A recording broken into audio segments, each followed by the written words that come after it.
Hey, what's good, everybody? It's your boy, Jolly by Nature, and we are back bringing you our Week 2 PvP Team Builder as a part of the Blast Burn Radio Nuzlocke World Tour. Now, this is the first Team Builder video that we've done this series. We didn't do one last week because it was Week 1. We had less than a full team, and there wasn't a lot of strategy going into that match. There's still not a lot. This is probably going to be a pretty short Team Builder just because we're still pretty early in the game. But there is like some degree of like strategy and planning coming into this one, and also some other kind of cool stuff that I wanted to talk about. So we're gonna go ahead and do a team builder this week and just talk about PvP and what our aims are going in and how we're approaching that this week. So this is Chapter 2 PvP. We've taken down Roxy, and our team is as you see it currently on the overlay, which, good news, we are the only competitor with a full team of 6, and we'll talk about that, but that's definitely something in our favor. That being said, it's not that large of an advantage for reasons that we're going to get to, but our team currently consists of Casey, the shiny Purloin, currently has Return, Thief, Pursuit, and Torment, Toxica, the docile, Coughing with Return, Poison Gas, Sludge, and Clear Smog, Merrick, the modest Herdier with Return, Workup, Helping Hand, and Bite, Moltor, the bold Magby with Ember, Feint Attack, Fire Spin, and Thief, Pudgy Pig, the modest Pig Knight with Ember, Return, Flame Charge, and Arm Thrust, and Leo, the Sunkern, Rash Nature with Mega Drain, Growth, Leech Seed, and Grass Whistle. So yeah, we have 6 Pokemon.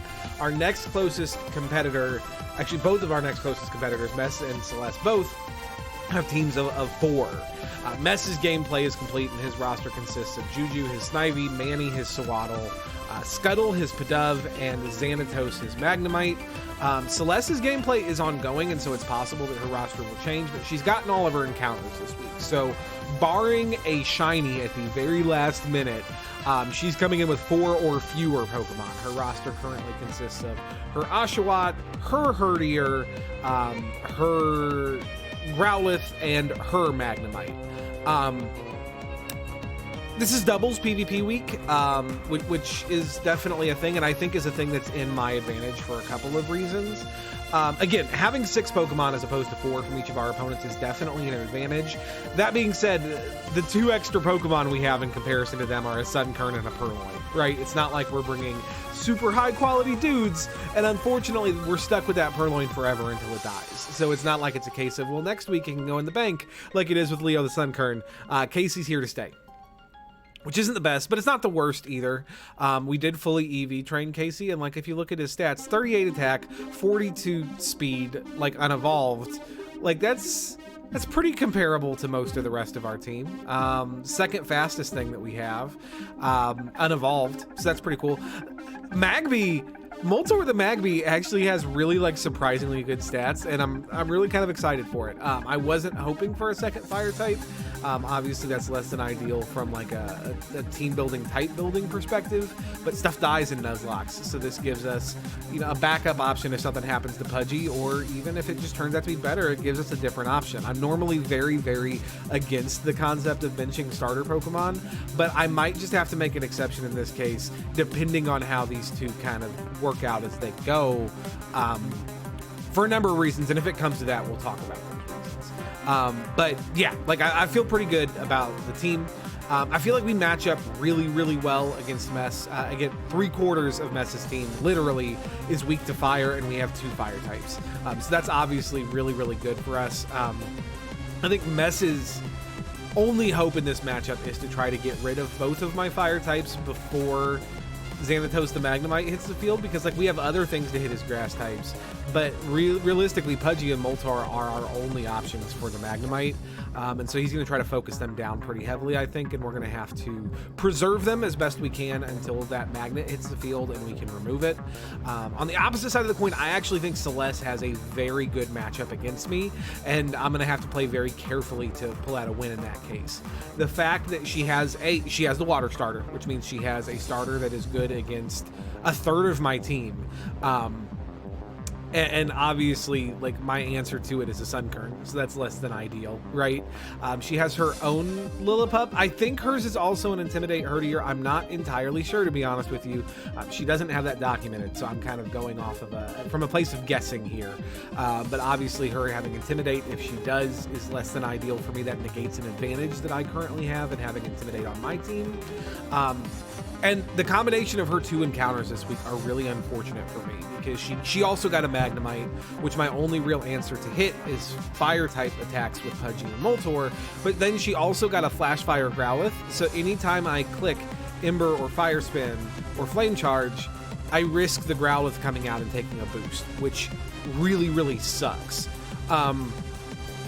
It's good for me that this is double PvP, because that means that in an ideal world, if she misplays or if I'm able to get her other Pokemon down, I can get into a position where the Magnemite and the Growlithe are on the field together, which means that I can pretty safely click Fire Stab into the Magnemite at that point. Like, that would be ideal.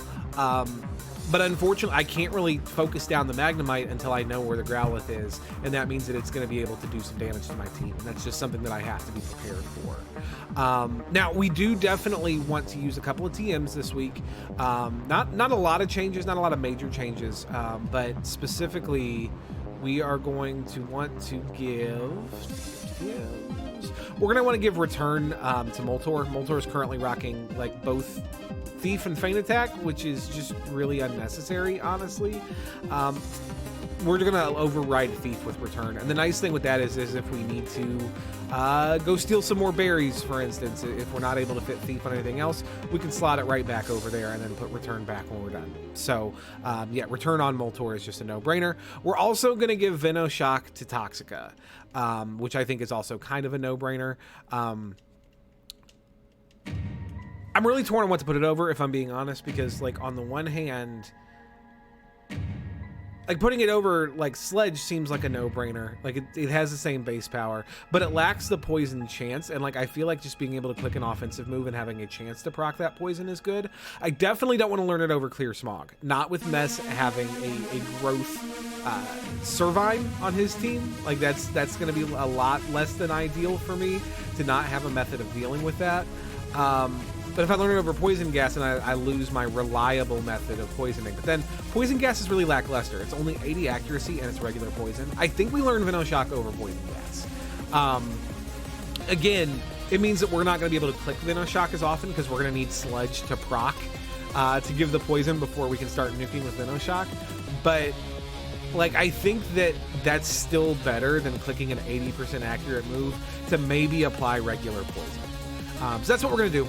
As far as held items are concerned, we don't have much currently. Like, we have a mental herb, but we don't really have anything that benefits from that.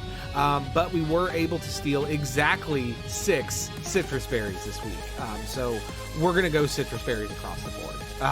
Hands down. Like, there's no question there. Everything's holding a citrus berry for PvP. Especially since they're not consumed in PvP. That's really, really helpful. So let's go ahead and jump over to our showdown view here. Oh. What? Root to Fook.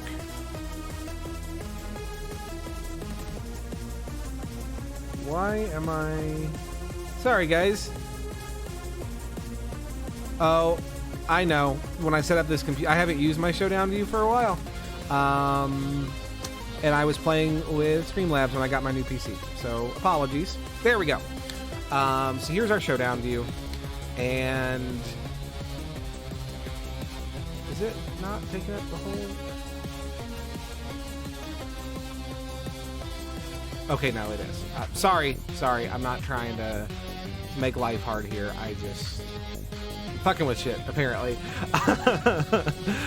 So looking at our Pokemon Showdown window here, we've got our team imported. We've got them right here. Here's the boys. And again, we're back in a generation of team preview, which is awesome. Which means that we can actually, like, try to mislead a little bit with what we're leading, and we can choose our leads individually. That being said, I think we're bringing the same lead in both of these matchups. We're going to lead with Merrick, the Herdier, and Leo, the Sunkern. Specifically to get that turn 1 Intimidate off with Merrick, which is real good. And then Leo, I decided that the best way to utilize Leo in this matchup is just to lead with him and just click supporting moves until he dies. Because I'm going to force both of my opponents into a position where they have to choose between focusing down the Sun Kern and thus allowing whatever is in my other slot to run amok on their turn, or on their team for at least a turn, or focusing on more threatening Mon and allowing Leo to spread Leech Seed and Grass Whistle and just be a general fucking nuisance, which obviously neither of those are ideal for them. I think that's the best way to use Leo, honestly. Maybe I'm wrong. Maybe he'd be better off using him as like a free switch sacrifice. But I figure if I can like lead out, ideally what's going to happen here is between Intimidate and Leech Seed, I'm going to start forcing swaps early and I'm going to get free hits off. Against Celes, at least, it's entirely possible that she leads with her own Herdier and gets an Intimidate off on me in return, and I have to swap Merrick out. And regardless, I think there's a very good chance that Merrick swaps out on turn 1 to preserve the Intimidate option and to preserve his heavy hitting. He's easily, I think, at this point, our heaviest hitter on the team, and not very many things resist normal. So I think preserving Merrick is likely a solid strategy, but we definitely want to get that early big hit off with Intimidate to cripple our opponents. Again, I think that the odds are definitely in our favor in both of these matchups, just from a numbers standpoint, right? We have 6 Pokemon, our opponents have 4. That benefits me. Again, I think Celes has a really strong matchup against my roster, and that's going to be really scary to deal with. But if I can navigate it correctly, I think that it's definitely doable. So hopefully we're able to pull out 2 big wins this week and put ourselves in an advantageous position. Ideally, if we win both PvP this week, and particularly if Mes beats Celes in the off match to kind of balance our points a little better, I might just go easy mode for Berg. Berg is a very threatening gym, and we have options to like hit his team super effectively, so if I'm given the opportunity to take advantage of that, I very well might. But again, that depends. That depends a lot on how PvP goes, so I'm going to be trying very, very hard not to fuck that up. But yeah, that's what you can expect from our PvP squad this week, guys. I hope that this has been illuminating, and I hope that you're cheering for your boy to pull off this series and take it all the way home. But that's going to be it for me today. As always, I have been Jolly by Nature. Thank you for watching. I'll see y'all next time.